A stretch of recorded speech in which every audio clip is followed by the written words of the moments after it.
잘 모르겠어요. 다른 학생 혹시 왜 인터널 플로우라고 하고 왜 익스터널 플로우라고 할지 얘기해 줄 수 있는 학생 있으세요? 생각을 한번 그냥 본인의 생각을 한번 얘기해 보면 될 것 같아요. 왜 지금 우리가 배우는 이 챕터가 인터널 플로우인지.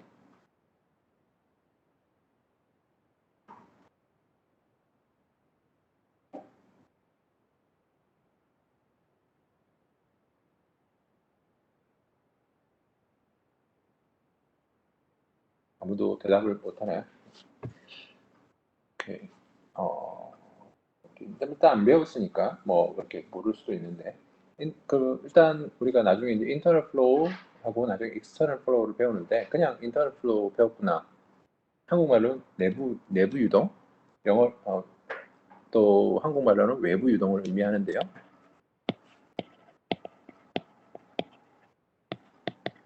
왜 이거를 인터널 플로우라고 하는지 아니면 왜 이거를 익스터널 플로우라고 하는지에 대한 정의가 분명히 자신에게 잡혀 있어야 됩니다.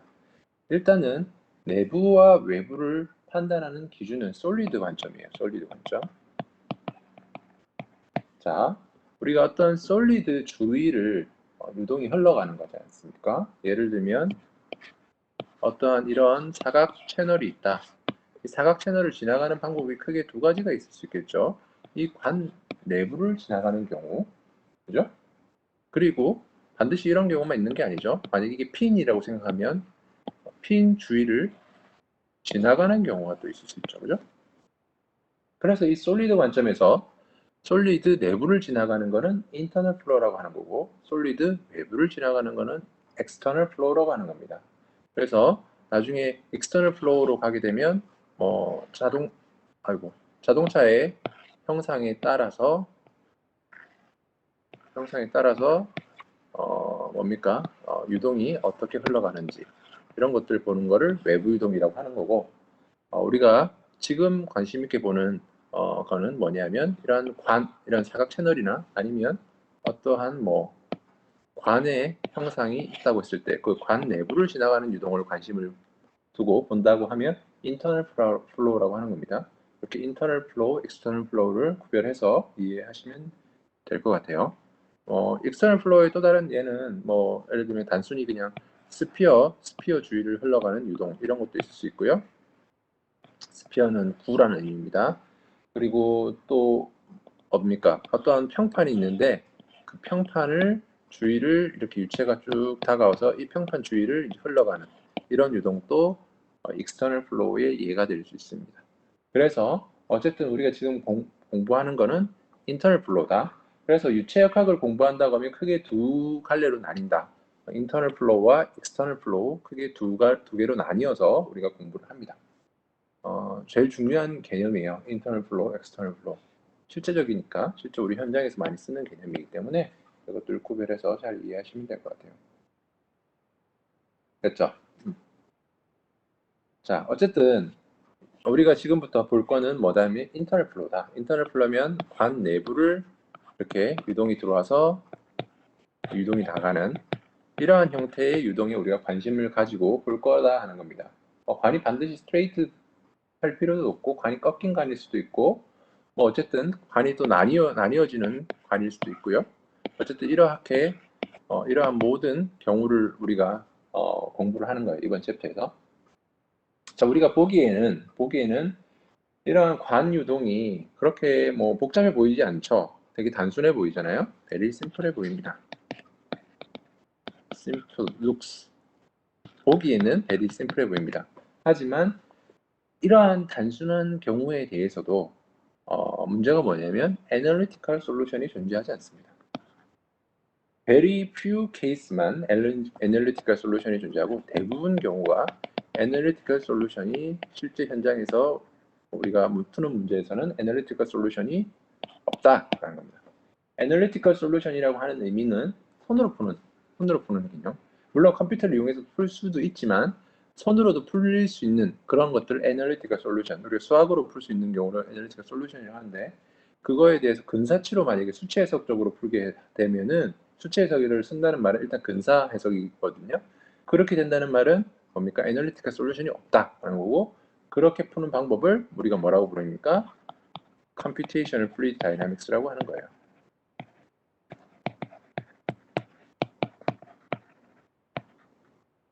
Dynamics, CFD라고 줄여서 하죠.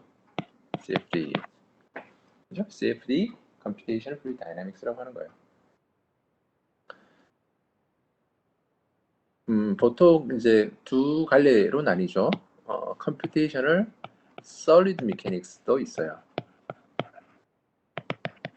이제 컴퓨터로 푸는 두 가지 갈래가 있다면 하나는 Computational Fluid Dynamics, 하나는 Computational Solid Mechanics죠. 그래서 얘는 CSM이라고 보통 부릅니다. CSM.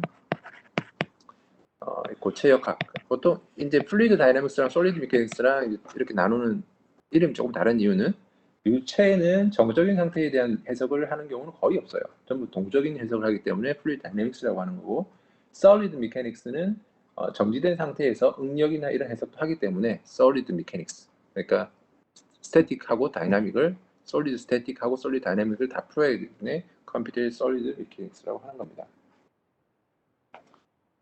하여튼 어쨌든 이렇게 컴퓨터로 이제 푸는 이유가 손으로 풀 수 있는 게 별로 없기 때문에 라는 겁니다.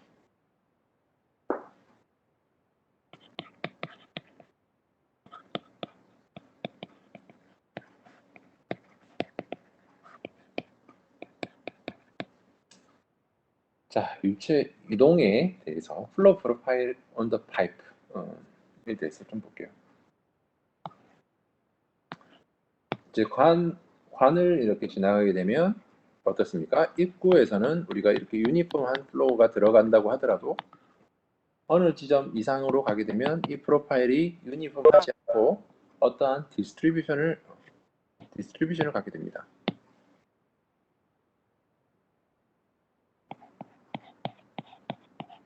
그죠? 이러한 디스트리뷰션이 생기는 이유는 뭐 때문입니까? 한번 대답해 볼까요? 왜 이러한 속도 프로파일이 생기는 이유? 왜 유니폼한 플로우가 이렇게 이상한 형태로 프로파일이 바뀌는 이유는 뭐 때문입니까? 누구한테 물어볼까요?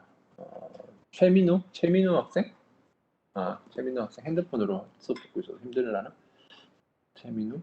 일단은 그러면 최종범 학생. 유체의 점성.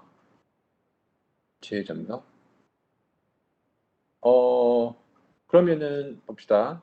최종범 학생의 답변에 의하면 유체의 점성이라면 여기서도 프로파일이 그렇게 돼야 되겠죠? 순수하게 유체 점성 때문이라면 유체는 점성이 벽이 있으나 없으나 점성이 있는 거잖아요.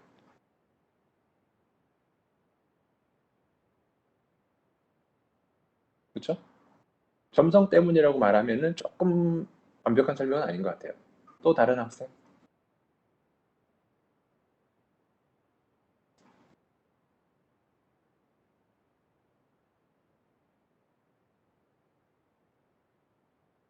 어쨌든 제가 아까 정답을 얘기한 것 같은데 뭐 때문입니까? 결국 벽 때문이죠. 벽. 근본적인 원인은 벽 때문입니다. 벽과 유체가 가지고 있는 마찰력 때문에 생기는 속도 프로파일이 이렇다는 겁니다. 그죠? 벽이 없으면 속도가 벽에서 0이 되지 않아요. 그죠? 무슨 말인지 아시겠나요? 지금 벽에서 유체의 속도가 0이 되는 시츄에이션이 벌어지는 거잖아요. 이게 우리가 뭐라고 말하는 겁니까? 노슬립 컨디션이라고 하는 거죠. 그죠? 비점착, 맞죠? 한국말로 모르겠네. 하여튼 노슬립 컨디션이라고 하는 거죠. 한국말로 점착 조건인가? 아마 그랬던 것 같습니다. 노슬립 컨디션. 그래서 이 노슬립 컨디션에서 속도가 0이 되는 거고, 벽에서 0이 되는 거고, 가운데 속도는 원래 가려고 하는 관성 때문에 속도가 이렇게 빠르게 되는 그런 형태가 되는 거죠. 그죠? 무슨 말인지 이해되시나요? 자, 어쨌든 벽이라는 놈이 굉장히 중요해요. 벽이라는 놈이. 솔리드가 없으면 유체가 뭐 아까 나중에 익스터널 플로우도 공부를 하면 알겠지만 만약 유체가 솔리드가 없는 상태로 이렇게 쭉 왔다면 얘는 계속 쭉 갑니다. 아무 일도 벌어지지 않아요. 근데 속도 프로파일이 바뀌는 이유는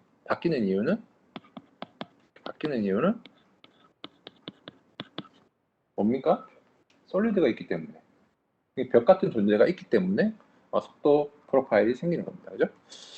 오케이. 그거는 뭐 이 정도로 설명드리면 될 것 같습니다. 우리가 매스 플로우 레이트라고 하면 매스 플로우 레이트는 로우의 U의 DA로 우리가 구할 수 있고요. 얘는 평균적인 관점에서 설명하면 로우의 V의 average의 에어리어, 크로스 섹셔널 에어리라고 볼 수 있겠죠. 그러면은 평균 속도를 여러분들이 구한다고 하면 평균 속도는 로 AC분의 적분의 로 UDA라고 하면 되겠죠. 지금 이게 circular한 실린더 같은 경우라고 하면 얘가 0부터 R까지 로 UR의 2파이 R DR이고 파이 R 제곱의 로가 되겠죠. 맞죠? 그럼 로 캔슬되고 만약에 이게 뭡니까? incompressible flow라고 하면 로가 캔슬이 되죠. 이렇게 캔슬할 수 있고 그러면 R 제곱분의 2의 0R UR UR의 RDR 이렇게 해서 여러분들이 평균 속도를 구할 수 있게 된다라는 겁니다. 오케이. 그렇게까지 해서 8-1장 내용을 공부를 했고요. 8-2장으로 넘어가겠습니다.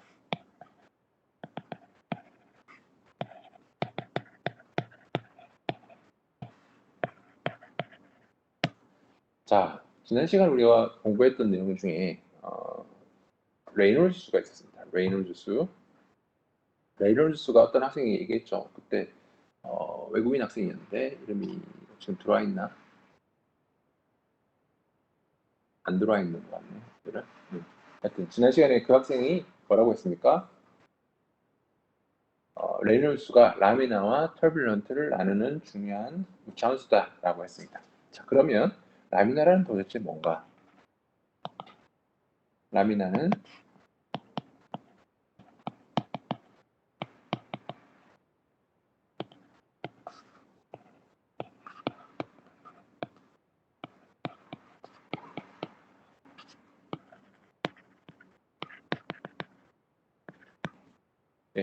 스트림 라인이고 굉장히 이렇게 ordered 된 모션으로 움직인다. 예를 들면 속도 프로파일이 이렇게 구성이 된다고 할 때 여기에 있는 분자들이 쭉 있을 거 아닙니까? 순서대로 있겠죠. 그렇죠.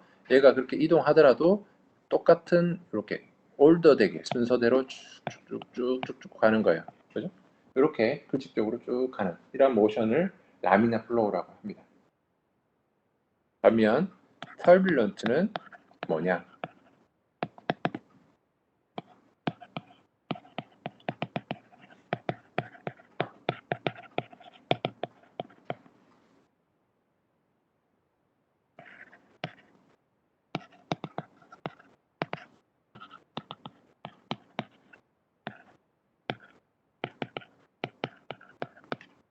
모션 스가 아니고 모션. 네, 속도의 플럭추에이션이 굉장히 심하고 very highly disordered 된 모션이다 하는 겁니다. 그래서 충류와 난류를 보여주기 위해서 옛날 분들이 어떻게 실험을 했냐면 이렇게 해서 다이는 염색 그 염료라고 하나요? 그걸 다이라고 하죠. 다이를 이렇게 투입을 해요. 넣으면 여기 속도가 이렇게 요 간에서의 속도가 에브리지 속도가 이렇다 했을 때 얘가 측류면 라미나면 지금 다이를 인젝션 하는 거는 가시화하는 목적인 거고요. 결국 이 유체의 유동의 형태를 보고 싶어서 다이를 집어넣는 거죠. 그렇게 했을 때 이 다이가 굉장히 올고나이즈된 형태로 쭉 이렇게 간다 하는 거는 유동이 굉장히 지금 라미나한 상태다라는 거를 보여주는 겁니다. 그렇게 해서 라미나를 보여줄 수 있고 근데 이게 만약에 털뷸런트 유동이라면 이 지금 다가오는 이 유동 자체가 털뷸런트 하다면은 이 다이가 어떻게 된다 하면 굉장히 복잡한 형태로 유동이 움직이고 있다는 것을 보여주는 거기 때문에 이러한 경우를 털뷸런트라고 한다라는 겁니다. 그리고 이게 뭐에 의해서 결정이 된다? 라는 거냐면 이게 레이놀즈 수에 의해서 결정이 된다. 그게 레이놀즈 넘버예요. 그래서 이 레이놀즈 넘버가 중요하다는 겁니다. 이게 레이놀즈의 풀네임이 오스번 레이놀즈거든요. 빨간색으로 이름을 써가지고 그렇긴 하네요. 이분은 괜찮으실지 모르겠지만 동양분이 아니시니까 괜찮을지 않을까 싶습니다.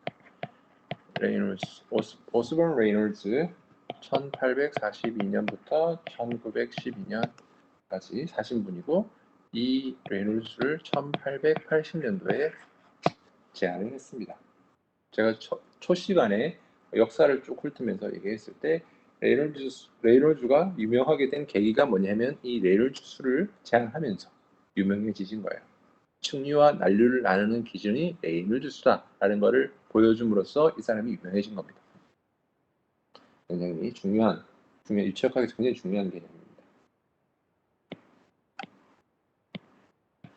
자, 그럼 레이놀즈 수의 물리적인 의미는 뭐다? 비스코스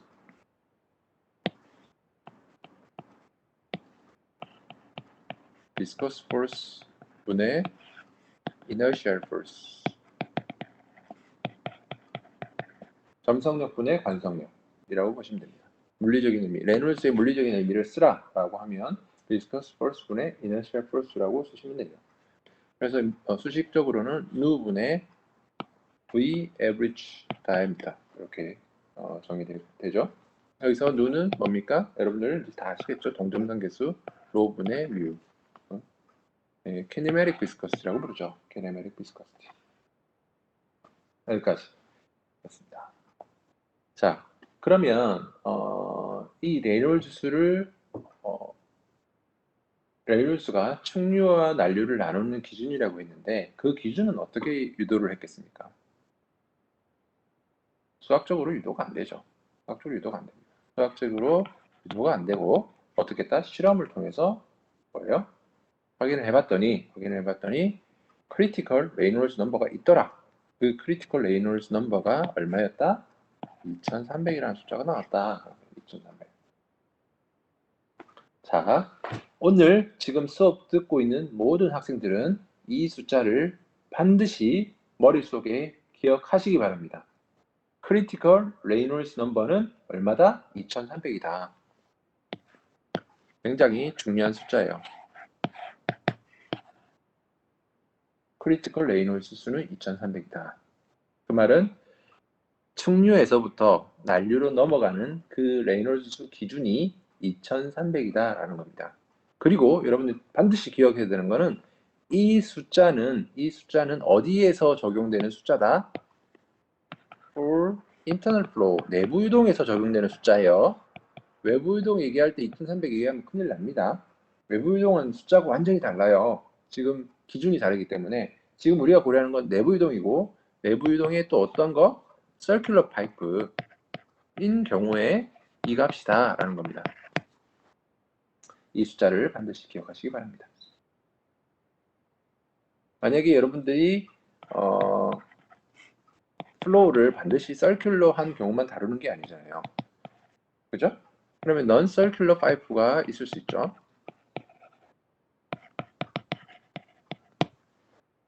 non-circular pipe가 있을 수 있는데 그러한 경우에 대해서도 이 레이놀즈를 적용할 수 있어야 될 거 아닙니까? 똑같은 레이놀즈를 적용할 수 있어야 될 거 아니에요. 그때 이거를 어떻게 하면 될까 고민하다가 생각해낸 게 뭡니까? 누의 V의 average의 DH를 우리가 만들자 하는 겁니다. DH. 이때의 DH를 뭐라고 부르냐면 하이드롤릭 다이미터라고 해요. 하이드롤릭 다이미터.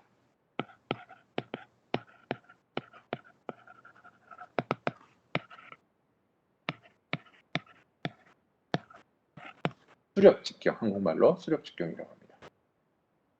그리고 DH는 어떻게 define 되냐면 4 곱하기 cross sectional area 나누기 페리미터. 페리미터가 둘레라는 뜻이잖아요. 그래서 둘레분의 단면적 곱하기 4. 이게 뭐다? 수력 직경이다. 라는 겁니다. 자, 여러분들이 수력 직경이란 이 식 자체를 만들었으면 결국 서큘러 파이프의 경우에도 적용해도 똑같은 값이 나와야 되겠죠. 그걸 적용해보면 페리미터, 서큘러 파이프의 페리미터는 얼마예요? 파이 곱하기 d죠. 그죠? 파이 d죠. 거기 4 곱하기 단면적이니까 4분의 1 파이 d 제곱이 되죠. 그래서 해보면 얘는 결국 d가 됩니다. 그죠? 그죠? 무슨 말인지 아시겠죠? 그래서 지금 수력 직경, 만약에 이게 뭡니까? 서큘러 파이프가 아닌 경우에는 그 경우에 대해서 4AC 나누기 P를 해서 그 경우에 대해 적용하시면 되는 겁니다. 어쨌든 이제 정리를 해보면 레이놀수가 2300보다 작거나 같으면 라미나라고 보고요. 라미나라고 보고 근데 이 숫자가 굉장히 뭐 정확하게 뭐 2300이면 뭐 이렇게 갑자기 바뀌고 이런 게 아니라 2200에서도 바뀔 수 있고 약간 왔다 갔다 합니다. 그렇기 때문에 우리가 그냥 책에서 2300이라는 기준을 두고 하기 때문에 이렇게 뭐 는을 써도 상관없어요. 2300보다 조금 큰 경우 레이놀수가 4000 정도인 경우에는 이러한 경우를 뭐라고 하냐면 트랜지셔널 플로우라고 해요. 트랜지셔널 플로우. 한국말로는 천이유동이라고 합니다. 천이유동. 바뀌고 있는 중. 특류에서 난류로 바뀌고 있다는 의미라서 천이유동이라고 불러요. 그다음에 레이놀수의 4000보다 크면은 이제 fully turbulent flow라고 하거든요.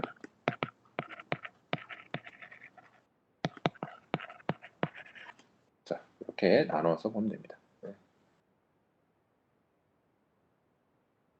그런데 이 터뷸런트라는 놈은 지금 우리가 2300이라는 숫자를 우리가 기억하라고 했지만 이렇게 기억을 하셔야 돼요. 해야 된다고 했지만 관내 유동이라고 해서 무조건 2300이 돼야 터뷸런트가 일어나는 것은 아닙니다.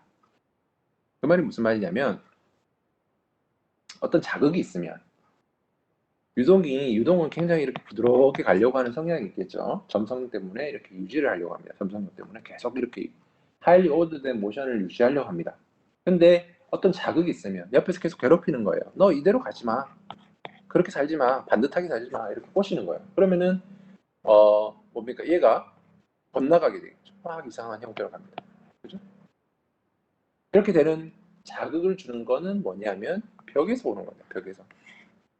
만약에 벽이 스무드한 파이프가 아니라 굉장히 울퉁불퉁하게 생겼으면 유동이 오다가 이 울퉁불퉁한 자극 때문에 올드된 모션으로 가는 게 아니라 굉장히 일레귤러한 모션으로 유동이 흘러가게 됩니다. 그죠? 이렇게 해서 이렇게 되면은 터뷸런스가 원래 생각했던 2300이라는 숫자보다 더 낮은 숫자에서도 난류가 발생하게 되는 거예요. 무슨 말인지 이해되시죠? 이런 경우 이제 실제로 저 같은 경우에는 호흡기 유동을 연구를 하는 사람이지 않습니까? 호흡기 유동 여러분들 호흡할 때 레이놀스 수가 대략 얼마 정도 될 것 같아요? 호흡할 때 여러분들 레이놀스 수가 여기가 보통 트레키아라고 하거든요. 트레키아 이게 주기관지 그러니까 처음에 딱 들어갔을 때 요 기관지 기관지는 다 갈라지는 거 아시죠? 이렇게 바이퍼케이션처럼 계속 갈라져요. 근데 첫 이 브랜치는 호흡이 이렇게 공기가 들어가서 이렇게 보컬 컨스트릭션이라고 하요 소리를 이렇게 만들어내는 보컬 컨스트릭션이 있고 그걸 지나가서 트레키아가 있어요. 이런 게 있는데 이 성대 수축으로 인해서 이렇게 뭐 숨을 멈추게 되면 여기가 닫히고 숨을 계속 쉬고 있으면 열리고 막 이래요. 공기를 조절하는 역할을 하는데 어쨌든 여기 트레키아라고 부르는데 이게 보통 18mm 정도 되고요. 보통 여러분들 남학생 같은 경우는 18mm 그리고 여학생 같은 경우는 15mm 정도 돼요. 사람마다 차이가 있는데 뭐 어쨌든 이 기준으로 레이놀스를 대략 구해보면 레이놀스가 뭐 사람마다 좀 달라요. 다른데 보통 우리가 평상시에 호흡할 때 픽을 찍을 때 보통 한 1500 정도까지 올라갑니다. 그죠? 그렇게 생각하면 난류가 없네? 이렇게 생각할 수 있겠죠. 난류는 여기서 발생하지 않겠네. 폐에서는 난류가 없겠네. 이렇게 생각했던 사람들이 1980년도 정도까지는 다들 그렇게 생각했어요. 기관지에서는 난류 유동이 없겠구나 이렇게 생각했어요. 하지만 이제 실제로 기관지를 이제 뽑아내서 CFD를 실시를 해보니까 난류가 막 발생하는 거예요. 여기서 난류가 막 생겨요. 터뷸런스가 막 여기 보이는 거예요. 여기서 난류가 생겨요. 그럼 왜 그렇게 되는 거예요? 왜 그러냐면 이게 기관지가 입으로부터 해서요. 이렇게 굉장히 이렇게 복잡한 형태를 지나서 이렇게 들어와요, 유동이. 그 말은 무슨 말이냐면 유동이 highly ordered motion을 라미나로 들어왔다고 하더라도 여기서 굉장히 유체가 자극을 많이 받고 그다음에 여기 constriction까지 있잖아요. 그러면서 얘가 젯 형태로 치고 나오면서 이쪽에서 굉장히 복잡한 유동이 발생하게 됩니다. 그죠? 그러니까 실제로 레일로즈 수가 반드시 2300에서 2300 이상이 되면 난류가 되는 게 아니라 2300 이하라고 하더라도 어떠한 벽에 자극이 주어지면 난류가 더 빨리 일어날 수 있다라는 것을 제가 설명을 드립니다. 여기까지 혹시 질문 있습니까?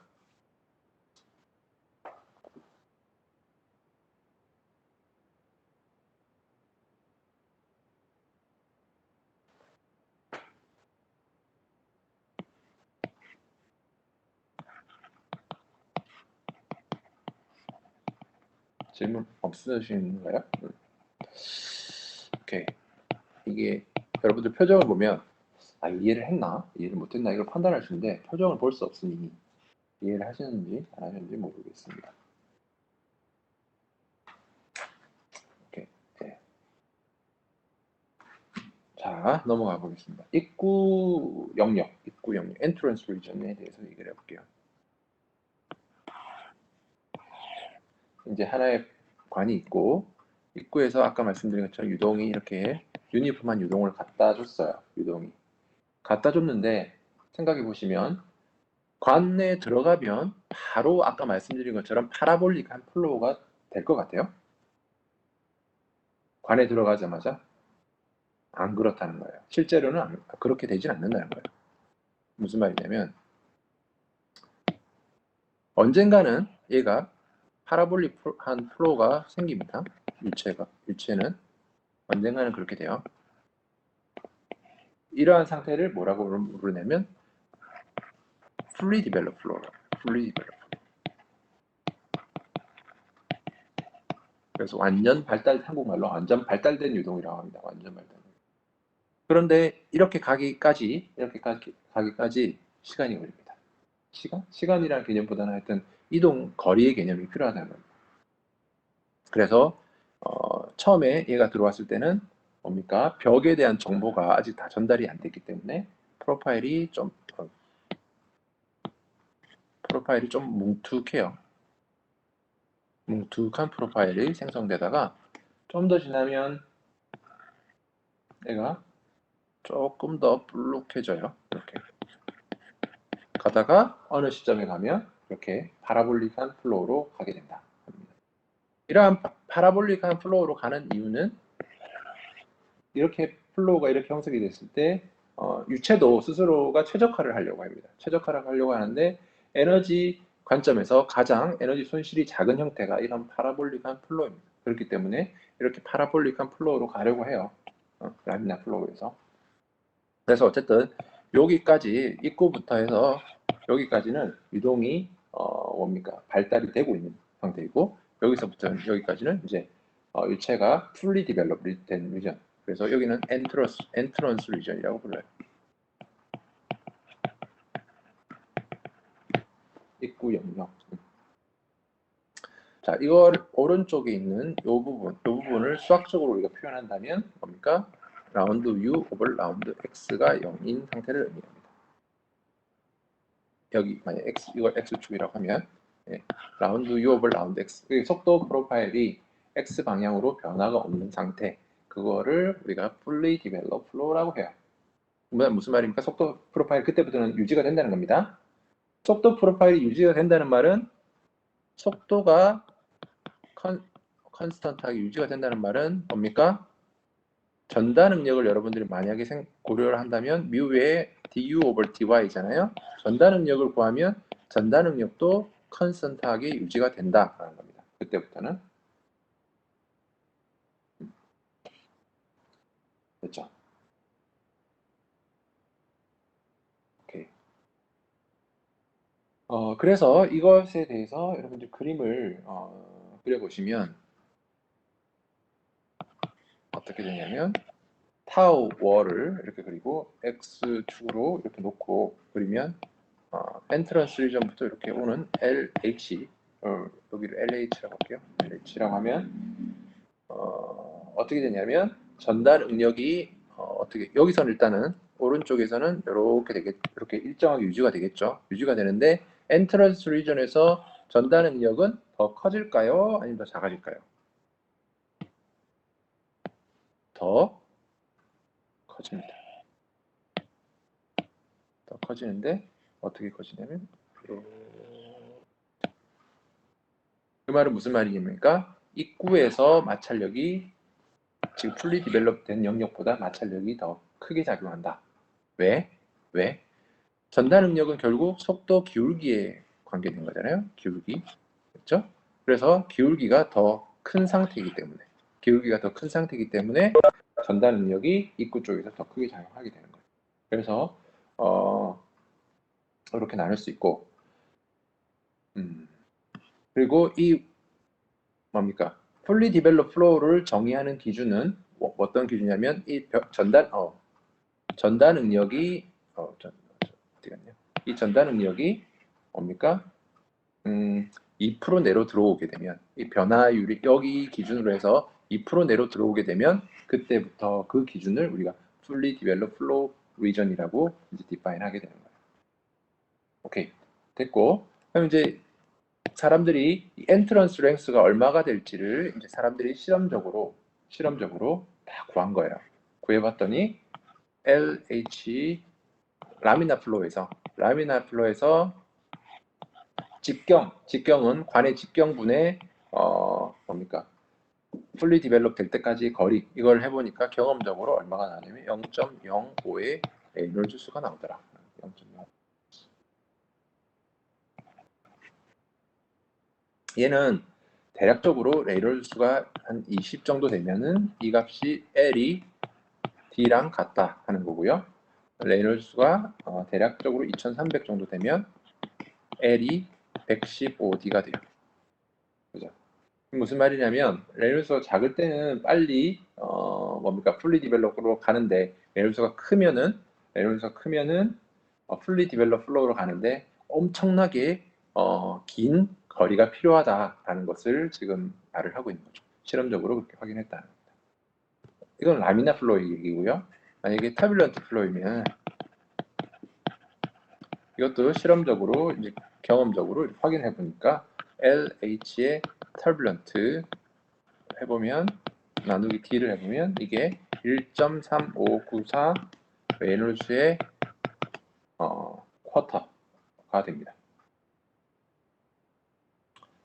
자, 이것을 이게 대략적으로 이 값을 터뷸런트에 대해서 대략적으로 해보면 D 해보면 이게 대략 10에 10 정도의 수렴한 나가요. 10 정도. 그러니까 이 말은 무슨 말이냐면은 터뷸런트 플로우인 경우에는 대략 다이아미터의 10배 정도 되면 유동이 풀리 디벨롭 되더라라는 것을 의미합니다. 그래서 난리 유동일 때가 측류 유동일 때보다 좀 더 빨리 풀리 디벨롭 플로우로 이렇게 가게 되는 거죠. 이게 왜 중요하냐면 이게 이러한 인트런스 랭스를 왜 중요하게 하냐면 여러분들이 만약 어떤 유동에 대해서 풀리 디벨롭 플로우 컨디션을 시뮬레이션에 주고 싶을 수 있죠.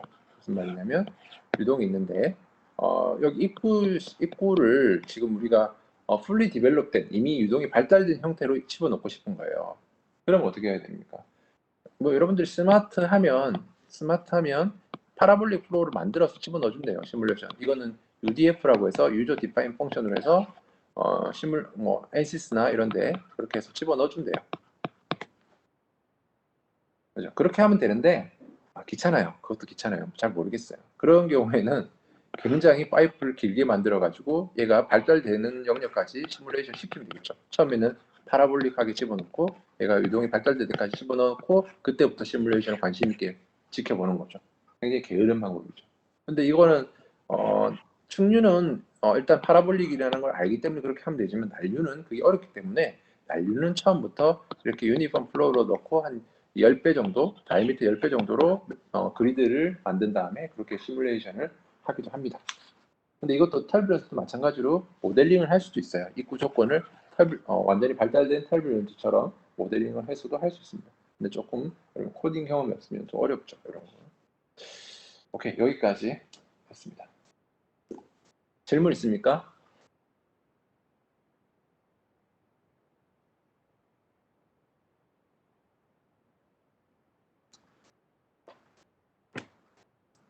질문 없나요? 잘 듣고 있죠? 장찬호 학생 잘 듣고 있어요? 아, 예, 감사합니다.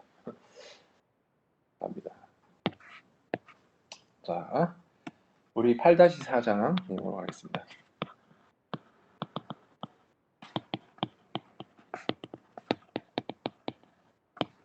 파이프 유도에서 라미나 플로우를 이제 공부를 하려고 하는데요.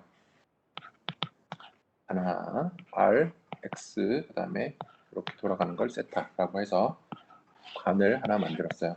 만들고 이렇게 파라볼릭 플로인 지금 풀리 디벨롭된 경우를 놓고 얘기하는 겁니다. 풀리 디벨롭된 경우를 놓고 얘에 대한 폴스 밸런스를 좀 세워보려고 해요. 자, 그렇게 했을 때 지금 얘가 둥근 형태고 이렇게 돼 있다라고 하고 중심축이 여기 가운데라고 할게요. 그러면은 어떻게 되나? 지금 요 부분, 동그란 부분의 어떤 요 부분을 지금 우리가 보고 여기에 대한 거를 지금 폴스 밸런스를 세우겠다. 그리고 요가 실린더 형태로 이렇게 있는 경우 그러면은 압력이 작용하는 구간은 요 테두리 여기 그죠? 여기 저기 뭐 설명하기가 좀 그러네. 하여튼 안에가 비어 있는 실린더의 형태로 돼 있는 그 테두리에 압력이 걸린 거고 시어 스트레스는 요 벽면에 이렇게 걸리는 경우 벽면 안쪽 벽면에서도 걸리고 그죠? 위쪽 벽면에서도 걸리게 되겠죠. 안쪽 벽면 그림을 잘못 그리는 안쪽에도 걸리고 위쪽에도 걸리고 이런 형태를 가지고 폴스 밸런스를 이제 구해 보겠다라는 겁니다. 이때 우리가 자 보면은 얘를 R이라고 하면 스몰 r은 이렇게 되고 그다음에 우리가 y를 우리가 보통 썼기 때문에 y는 이렇게 되겠죠. y는 그러면 y는 r-r의 관계를 갖게 됩니다. y는 r-r의 관계. 그래서 벽으로부터 멀어지는 벽으로부터 멀어지는 개념은 y이고 그다음에 중앙으로부터 바깥쪽으로 나오는 게 r 개념이죠. 그렇게 해서 구별해서 이해하시면 됩니다. 왜냐하면 전달 능력을 보통 우리가 y 개념으로 정의를 했기 때문에 그렇게 나눠서 설명하는 거예요. 이렇게 했을 때 이제 fully developed flow라고 얘기했습니다. 그리고 라미나 플로우라고 얘기했어요. 그거에 대한 force balance를 세우겠다. 그러면은 2 파이 r, 2 파이 r이면 가운데로부터 요 둘레를 의미하죠. 요 둘레, 그죠? 그죠? 2 파이 r이고 그리고 요 폭이 dr이라고 볼 수 있겠죠. dr, 그죠? dr. 2 파이 r dr에 왼쪽에 작용하는 압력을 px라고 볼 수 있겠죠. px. 그리고 오른쪽에 작용하는 압력은 2파이r의 dr의 p의 x 플러스 dx라고 볼 수 있겠죠. 오른쪽은 이쪽으로 작용하는 압력을 의미합니다. 그 다음에 뭐예요? 전달 능력이 이제 고려해야 되는데 전달 능력은 플러스 2파이r의 요 폭을 우리가 dx라고 하면 2파이r의 dx 맞죠? 2파이r의 둘레에다가 dx를 곱한 거죠. 여기다가 타우의 r 이렇게 되고 오른쪽은 마이너스 2파이r의 dx의 이거는 오른쪽이 아니라 이거 아래 안쪽 면과 바깥쪽 면을 의미하는 겁니다. 안쪽 면과 바깥쪽 면. 바깥쪽 지금 이거는 안쪽 면, 이거는 바깥쪽 면이에요. 바깥쪽 면은 타오의 r 플러스 dr 이게 0인 경우를 우리가 이제 고려를 하는 거예요. 펄스 밸런스를 세웠습니다. 이거 나중에 나비-스톡스 이퀘이션 가지고도 유도를 할 수 있거든요. 근데 지금 뭐 우리가 나비-스톡스 이퀘이션 안 배웠으니까 이것만 가지고 이제 해보는 거예요. 어쨌든 이 전제식을 뭘로 나누냐 하면 2파이의 dr dx로 나눠볼게요. 나누기 하면 집에서 한번 천천히 해보세요. 이런 식이 납니다. r의 px-p x 플러스 dx dx 플러스 dr의 r의 타우 r 마이너스 r의 타우 r 플러스 dr 이러한 관계가 얻어집니다. 지금 타우 r은 r에 대한 함수이기 때문에 이렇게 밖으로 빼서 가지 못합니다. 서로 이렇게 같이 고려를 하고 있어야 됩니다. 이렇게 했을 때 얘를 정리를 하면 r의 dp dx가 되고 플러스 d의 dr의 r 타우 r 이런 형태가 됩니다. 그죠? 이렇게 돼요. 괜찮아요? 여기까지 괜찮습니까? 그 다음에 우리가 타워를 정의를 할 때 지금까지 아까 말씀드린 것처럼 타워는 벽으로부터 멀어지는 방향으로 우리가 정의를 했었죠. 그래서 뮤의 du, dy라고 정의했었는데 이제 우리는 r에 대한 관점으로 정의를 해야 되기 때문에 뮤의 y 대신에 뭘 한다? dr-r 이렇게 해야 되죠. 그죠? du 이렇게 되죠. 그죠? 근데 dr은 r은 컨스턴트니까 dr은 날아가고 d 스몰 r만 어디 갔다? 스몰 r만 남죠. 그래서 마이너스 뮤의 du, dr 이렇게 되죠.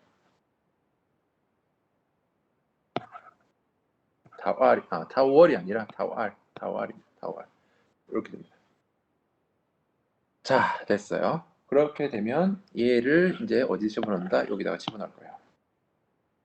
집어넣으면 수식이 이렇게 됩니다. dp over dx 마이너스 r분의 1의 ddr r 뮤의 du dr이 됩니다. 이 형태요. 자, 정리를 하면 dp dx는 r분의 뮤의 지금 뮤가 컨스턴트니까 밖으로 튀어나왔고 d의 dr, r의 du, dr이 돼요. 이러한 식으로 우리가 유도를 했어요. 여기까지 했어요. 여기까지 괜찮으십니까?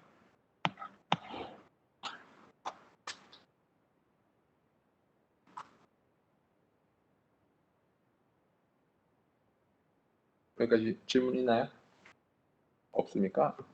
있으면 중간중간에 제가 진행하더라도 마음껏 질문 때려주십시오. 자, 오케이. 자, 이게 지금 뭐예요? second order, 이거 미분 방정식으로 얘기하면 뭡니까? second order죠. second order linear equation입니다. second order linear equation입니다. 그리고 얘가 만약에 constant라고 보면 second order linear 뭐예요? non-homogeneous한 equation이죠. 어쨌든 우리가 이걸 이제 풀 건데 어쨌든 이게 지금 second order이기 때문에 여러분들이 경계 조건이 몇 개가 필요한다? 2개가 있어야 속도를 구할 수 있다. 하나는 이 문제로부터 경계 조건 하나는 뭘 쓸 수 있냐 하면 r이 0일 때 뭡니까? r이 0일 때 여기 기울기가 0이다. du, dr이 0, 이 하나의 경계 조건. 그 다음에 또 어떤 경계 조건? r이 라지 r일 때 속도가 어떻게 된다? 속도가 0이 되는 조건. 이 두 가지 조건을 이제 생각해서 이 문제를 풀어보겠다. 다시 여기 적어볼게요. r은 r일 때 u는 0. 그 다음에 r이 0일 때 라운드 du over dr이 0. 이 두 가지에 대해서 해서 문제를 풀어봅니다. 이제 적분하면 돼요. 적분하면 어떻게 됩니까? 적분해보죠. 적분하면 요거에 대해서 적분하면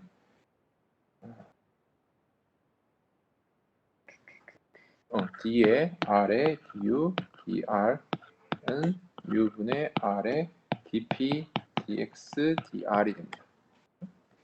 그리고 적분하면 R의 du, dr은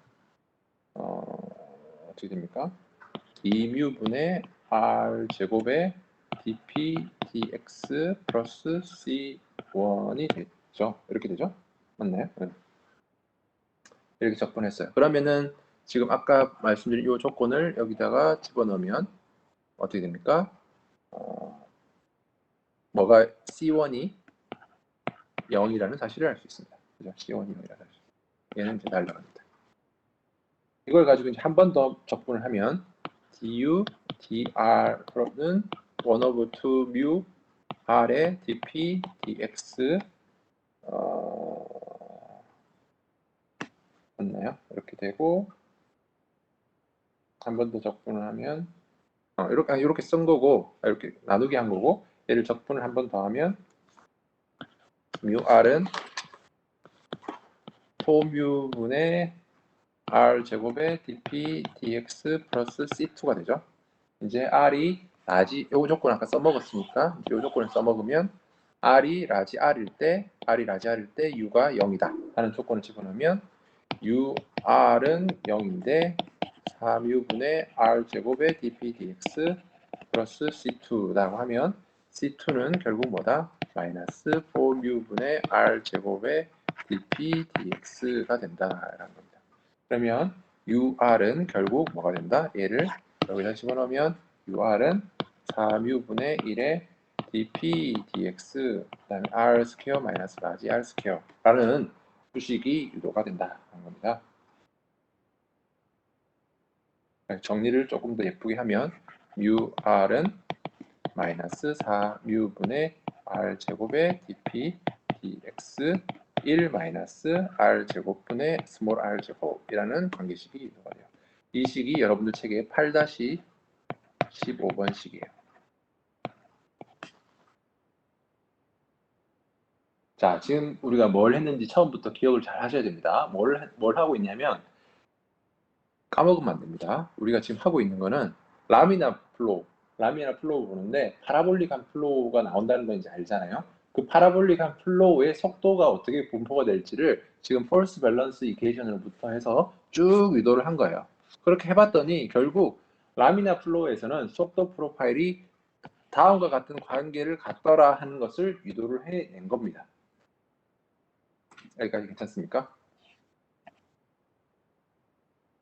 질문 있습니까? 여기까지?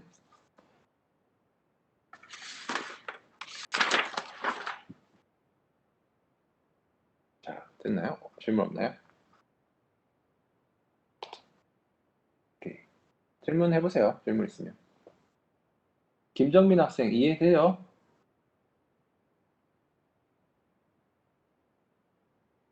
예. 한 명만 더 물어보죠. 이선호 학생 이해 잘 하고 있어요? 잘 따라오겠어요?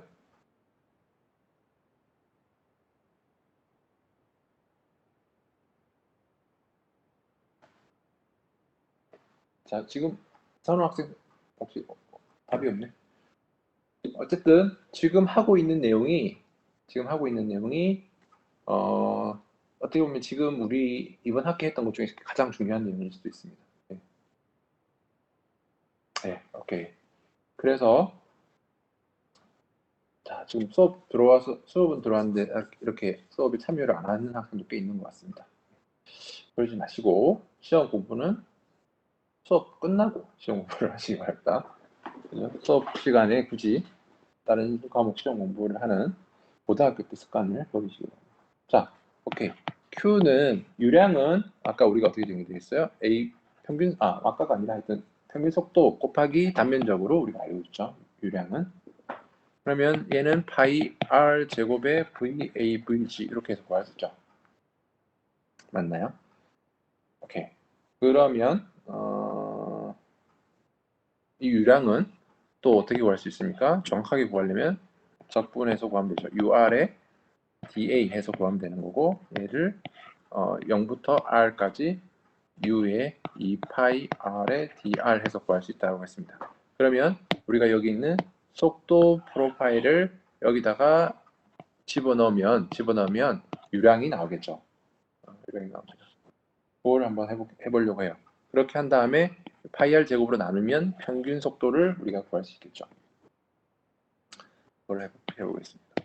그러면 평균 속도는 파이 r 제곱분의 1에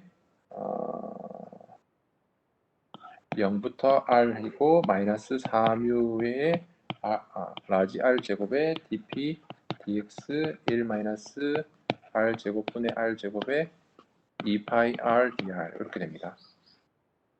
요거를 이제 여러분들 집에서 한번 쭉 적분을 해보시면 별로 어렵지 않으니까 스킵 다 하고 적분을 해본 결과만 말씀드리면 2뮤분의 dp dx의 4분의 r 제곱이 나와요. 이렇게 나와요. 그래서 얘를 정리를 하면 얘는 마이너스 8뮤분의 r 제곱의 dp dx가 나옵니다. 이게 여러분들 8-16번식이에요. 책에. 네, 그래서 평균 이 관계를 통해서 평균 속도는 다음과 같은 값이다 라는 것을 알게 됐어요. 그죠? 이 관계를 통해서 우리가 아까 구했던 속도 프로파일에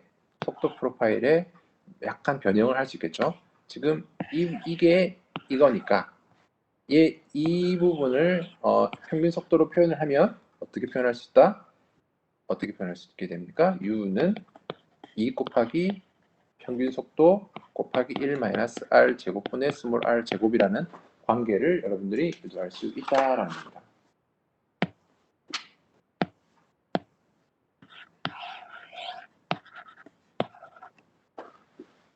여기까지 괜찮습니까? 그러니까 지금 람이나 파라볼릭 프로파일, 풀리 디벨롭 프로파일은 다음과 같은 수식으로 표현이 된다는 것을 우리가 이제 알 수 있어요. 이게 이걸 통해서 여러분들 알 수 있는 사실은 뭡니까? 이거를 하나 알 수 있어요. 뭘 알 수 있냐? 자, 만약 지금 속도가 맥시멈 되는 지점은 어디예요? 관내 유동에서 속도가 맥시멈 되는 지점은 어디였습니까? 여기가 R이 중앙이 0이죠. 0이 되는 지점이 R이 0이 되는 지점이 속도가 V max가 되는 지점이죠. 최대 속도가 되는 지점이라는 겁니다. 이 사실로부터 R이 0이라는 값을 집어넣으면 U는 V max가 되고 그때가 얼마가 되냐면 2 곱하기 V average가 된다. 자, 그죠? 이러한 관계를 이제 알게 된 겁니다. 그 말은 무슨 말이냐면 여러분들의 평균 속도의 위치는 최대 속도에다가 정확하게 어디가 되는 지점? 반이 되는 지점. 그 지점이 여러분들의 평균 속도가 되는 지점이다 라는 사실을 알 수 있어요. 그래서 이 관계를 통해서 VAVG는 2분의 1의 Vmax라는 관계를 이제 우리가 유도하게 되었다라는 겁니다. 평균 속도는 최대 속도의 반의 값이다 라는 것을 유도를 했어요. 여기까지 질문 있습니까?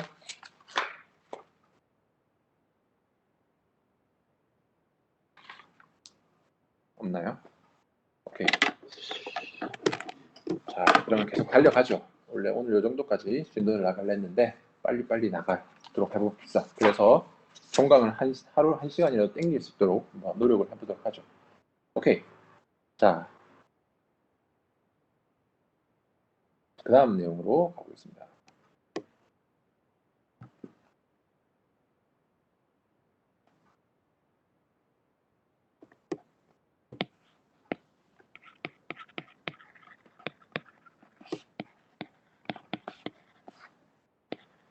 속도 프로파일을 구했으니까 이걸 가지고 뭘 활용을 해봐야 될 거 아닙니까? 어떻게 활용하는지에 대한 얘기를 이제 하는 겁니다.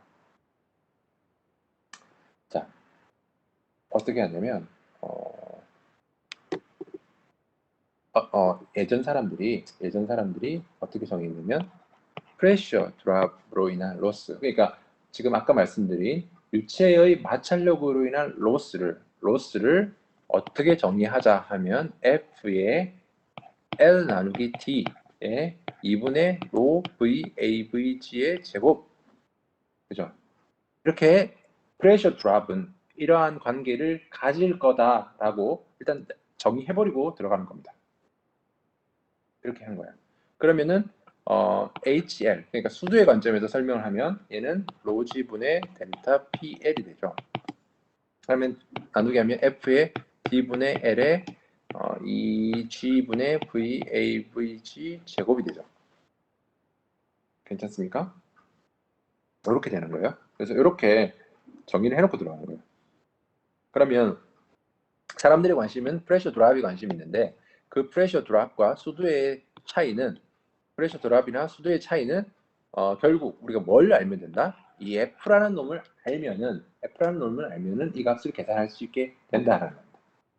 됐죠? 자, 우리가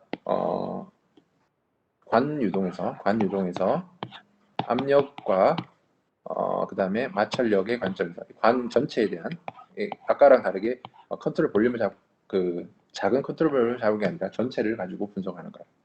그랬을 때 이때의 폴스 밸런스를 구해보면 파이 r 제곱의 이 전체 면에다가 작용하는 압력 마이너스 그 다음에 이쪽 오른쪽으로 작용하는 압력 파이 r 제곱의 p 플러스 dp 얘 플러스 2파이 r의 타우월의 dx 2파이 r의 여기 dx죠. 그 다음에 타우월은 이렇게 작용하고 있으니까 그렇게 해서 얘를 하면 얘가 시그마 f가 되겠죠. 이게 뭐다? 0. 액셀러레이션이 없으니까 이렇게 됩니다. 요 식을 여러분들이 정리를 하면 2파이 r의 타월의 dx는 파이 r 제곱의 dp가 돼요. 그렇게 하면 결국 어떤 식이 나오냐면 dp dx는 r분의 2 타우 월이 되고 다이아미터 관점에서 쓰면 d분의 4 타우 월이 돼요. 그죠? 그렇게 되면 이 지금 수식으로부터 델 PL을 구한다고 생각하면 D분의 4 타우 월의 L이 되는 겁니다. 되죠? 그렇게 되고 그 다음에 이걸 아까 말씀드린 수두의 관점으로 쓰면 HL은 OGT분의 4 타우 월의 L이 나옵니다. 이렇게 해서 관계식을 이용했어요. 그 다음에 아까 우리가 정의한 HL과 이것과 얘를 같게 넣는 거예요. 같게 넣으면 F의 L 나누기 T분의 2G분의 V제곱은 결국 뭡니까? 로 GD의 4 타우 월의 L이라는 거예요. 그래서 이걸 정리를 해보면 F가 뭐가 되냐면 로 VAVG의 제곱분의 8 타우 월이 나옵니다. 자, 결국 이건 왜 F를 이렇게 유도해 보느냐 하면은 F를 알면 마찰을 구할 수 있는데 F라는 놈은 지금 전달 능력과 속도와 밀도의 이런 관계를 갖는다는 것을 우리가 지금 폴스 밸런스를 통해서 유도를 한 거예요. 그래서 이거를 우리가 뭐라 부르냐면 달시 프릭션 팩터라고 부르는 거예요. 달시 프릭션 팩터. 이거는 지난 시간 끝에 저희가 무차원수 얘기하면서 말씀드렸죠. 달시 프릭션 팩터. 이렇게 유도된 F는 라미나에만 적용되는 게 아니라 라미나 풀리 디벨롭 플로우 그리고 터뷸런트 풀리 디벨롭 플로우 둘 다에 다 적용할 수 있는 관계식인 거예요. 괜찮습니까? 이렇게 했어요. 자, 오케이. 자, 이렇게까지 했다. 이게 이제 뭐다? 이게 결국 달시 프릭션 팩터라는 것까지 했어요. 자, 무슨 말이냐면 아까 다시 돌아가 보면 HL은 뭡니까? HL은 뭐라고 적용됐어요? 이렇게 적용됐어요. FD분의 L의 2G분의 V제곱 F의 D분의 L의 2G분의 V제곱 이렇게 정의가 됐잖아요. 근데 이거를 구하고 싶은데 이거를 구하려면 F를 알아야 돼요. 그죠? F를 알아야 되는데 F는 이 관계식으로 해서 나온대요. 그죠? 그 말은 무슨 말이냐면 우리가 속도 프로파일, 속도 이거는 평균 속도고 지금 전달 능력을 알게 되면 속도 프로파일러부터 전달 능력을 알게 되면 F를 구할 수 있게 된다라는 겁니다. 근데 우리가 속도 프로파일 알아요, 몰라요? 라미나 플로우에서 우리가 열심히 아까 유도했잖아요. 그걸 이제 여기다 적용을 하는 거예요. 적용하면 타우 월은 아까 어떻게 됩니까? 마이너스 뮤의 du, dr이라고 했죠. 그죠? 이렇게 하면 아까 우리가 유도한 프로파일은 u는 뭐였습니까? 2v avg의 1-r 제곱분의 스몰 r 제곱이라고 유도했죠. 이거를 이제 뭐예요? 여기다가 집어넣는 거예요. 집어넣으면 어떻게 되냐? 뮤의 4 VAVG의 R 제곱분의 스몰 R 제곱 이렇게 되고 R이 라지 R일 때 이렇게 돼요. 그래서 정리 이렇게 넣어보면 R분의 4뮤의 VAVG가 됩니다. R 대신에 다이아미터로 표현하면 D분의 8뮤 VAVG가 돼요. 그렇게 해서 타워월이 결국 뭡니까? 라미나 파라볼릭 플로우에서는 이렇다 하는 것을 알았습니다. 알았으면 이거를 어디다가 집어넣는다? 아까 말씀드린 F를 구하는 여기다가 집어넣는다. 그러면은 F는 로 VAVG의 제곱분의 8의 뮤 VAVG가 되죠. 맞죠? 이렇게 해서 정리를 해보면 어떻게 됩니까? 뭐가 캔슬이 됩니까? 얘랑 캔슬이 되고 나머지 놈들 정리를 하면 64의 U가 되고 얘는 로 VAVG의 뭐가 빠졌네요. 여기에 나누기 T가 있어야죠. T가 되면 여기에 T 이렇게 나옵니다. 그죠? 이렇게 쓰면은 이제 됐나요? 이렇게 됐죠. 이렇게 되면은 이걸 정리를 다시 해보면 어떤 형태로 깔끔하게 정리되냐면 뮤분의 로 VAVG의 D분의 64라는 값이 나옵니다. 자, 이걸 통해서 F가 뭐라는 사실을 드디어 알아낸 겁니까? F는 레이놀즈 수분의 64라는 값을 유도하게 된 겁니다. 이 식 굉장히 중요한 식이죠. 이걸 통해서 뭘 알 수 있다? fully develop 라미나 플로에서 프릭션 팩터는 이게 프릭션 팩터라는데 프릭션 팩터는 레놀즈 수분의 64다. 이것도 외우시면 좋을 것 같습니다. F는 레이놀즈 수분의 64. 어디서 적용? fully develop 라미나 플로에서.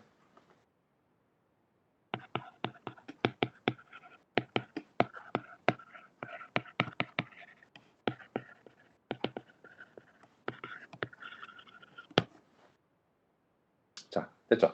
그래서 이제 F를 드디어 알게 된 겁니다. F를 드디어 알게 됐고 이걸 어떻게 활용한다? 아까 말씀드린 것처럼 프레셔 드랍, 뭐 때문에 마찰력 때문에 생기는 프레셔 드랍이 F의 L분의 T의 우리가 2분의 로 VAVG 제곱이라고 정의를 했던 거잖아요. 그 정의를 했던 이 식에다가 얘를 집어넣어주면 뭐예요? 프레셔 드랍이 구해진다 하는 겁니다. 프레셔 드랍이 구해진다 하는 겁니다. 자, 오케이. 여기까지 괜찮으시죠? 네, 조금만 더 나가겠습니다. 그러면은 지금 우리가 구한 이 레놀스의 분의 64라는 관계를 F에다가 여기다가 다시 집어넣어주면 프레셔 드랍은 어떻게 되냐면 로 V AVG D분의 64뮤가 되고 D분의 L이 되고 2분의 로 V AVG의 제곱이 됩니다. 그러면은 캔슬 됩니다. 그럼 정리를 해보면 뭐가 되냐면 D 제곱분의 32뮤의 VAVG의 L이 됩니다. 이렇게 됩니다. 그리고 이거를 수두의 관점으로 표현하면 HF는 로 G D 제곱 D의 제곱분의 32뮤의 VAVG의 L이 됩니다. 이러한 관계를 이제 유도를 한 거예요. 그리고 여기서 우리가 속도 대신에 평균 속도 대신에 유량으로 집어넣어 주게 되면 4분의 1 파이 d 제곱분의 q잖아요. 이 관계를 여기다가 집어넣어 주게 되면 HF는 뭐가 되냐면 로 G D 제곱의 4분의 1 파이 d 제곱이 되거든요. 이것분의 32 뮤 q L이에요. 이거를 정리를 하면 파이 로 G D 4승이 되고 128의 뮤 L Q가 나옵니다. 자, 됐죠? 이거를 다시 프레셔 드랍의 관점에서 설명을 하면 파이 D 4승분의 128 뮤 L Q라는 관계가 유도가 됩니다.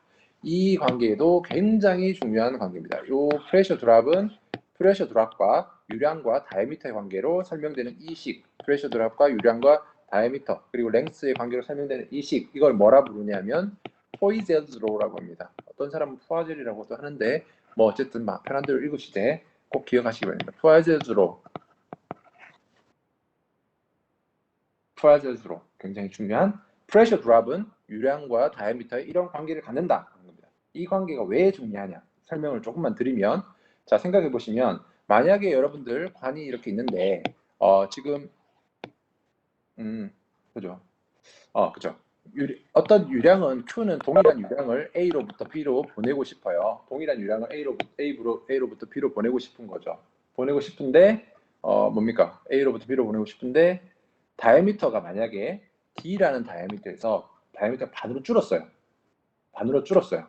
그럼 어떻게 되냐? 어떻게 되냐 하면은 여러분들 압력이 얼마나 더 떨어지냐면 총 16배가 더 떨어져요. 직경이 다만 반으로 줄었을 뿐인데 프레셔 로스는 16배가 증가하는 거예요. 그죠? 이거는 포에젤의 의사거든요. 혈류 쪽 연구하는 사람이잖아요. 근데 혈류역학적 관점에서는 이거 굉장히 의미가 있는 겁니다. 그죠?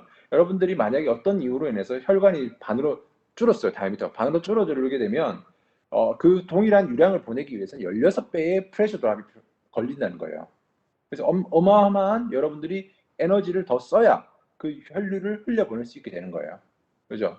그래서 혈관 수축이나 이런 문제가 생기게 되면 이렇게 프레셔 드랍이 상당히 증가하는 이런 이슈가 발생하게 된다 하는 것을 이 식에서 보여주고 있는 겁니다.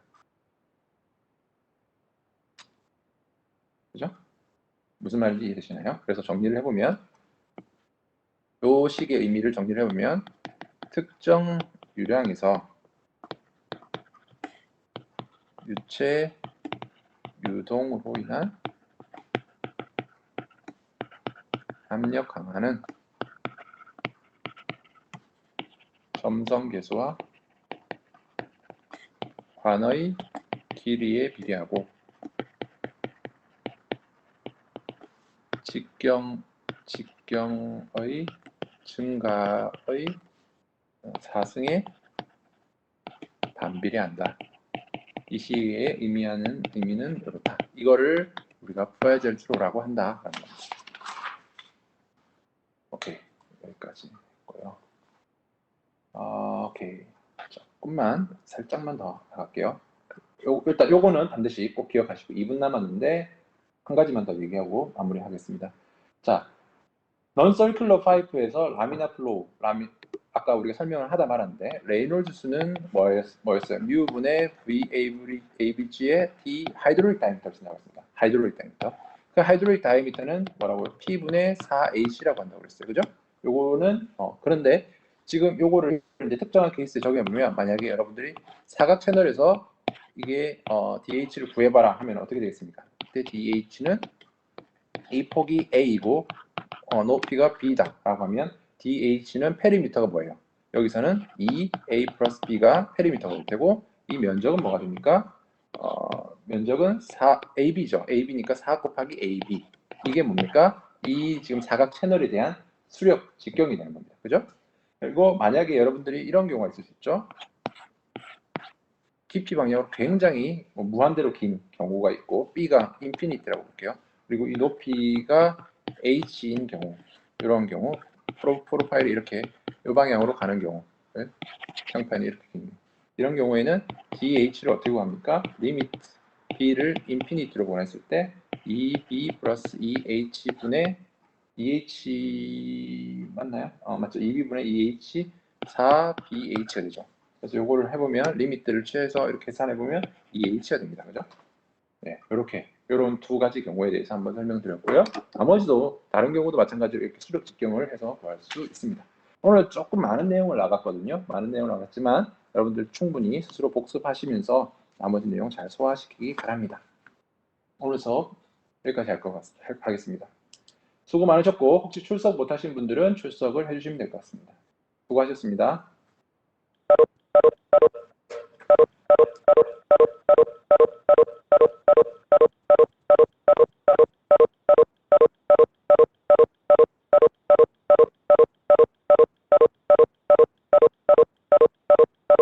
김도환 이거 출석 했습니다. 또 다른 학생 이재인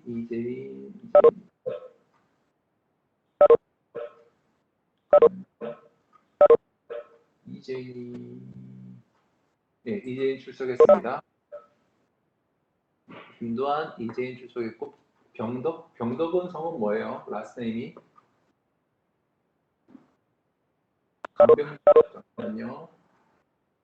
강병덕 출석 체크했습니다.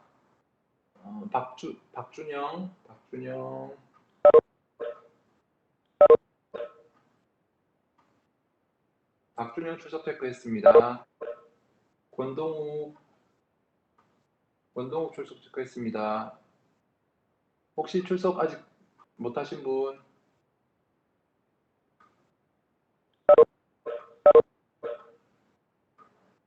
다 했나요?